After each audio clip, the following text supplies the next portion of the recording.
ఇక నెక్స్ట్ ప్రోమోలో సోదమ్మ నిహారిక దగ్గరకు వచ్చి ఏంటమ్మా రమ్మని పిలిచారు అని అడుగుతూ ఉంటుంది. నాకు చాలా బాగా ఉపయోగపడ్డావు, అందుకే నీకు మరికొంత డబ్బులు ఇద్దామని పిలిచాను అని చెప్పేసి అంటూ నిహారిక సోదమ్మ చేతికి డబ్బులు గట్టా ఇస్తూ ఉండగా అదే సమయానికి అటుగా అవని వస్తూ చూస్తూ ఉంటుంది.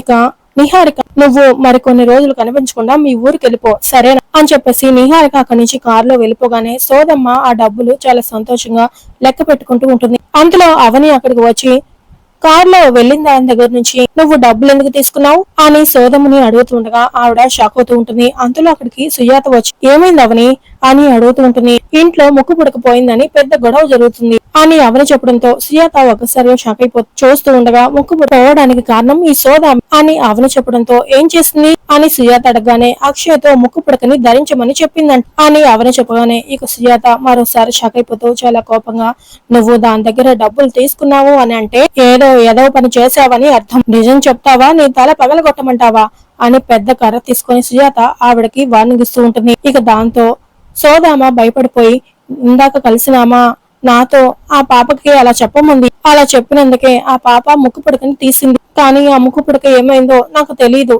అని సోదామ చెప్పడంతో సుజాత అవని ఇద్దరు ఒక్కసారిగా షాక్ అవుతూ ఉంటారు. మరి నిహారిక కుట్రని లాక్కొని వెళ్లి సోదావుడితోనే వేదవతి ముందు చెప్పిస్తారా లేక ఏం జరగబోతుంది అనేది రాబోయే ఎపిసోడ్ లో తెలుసుకుందాం.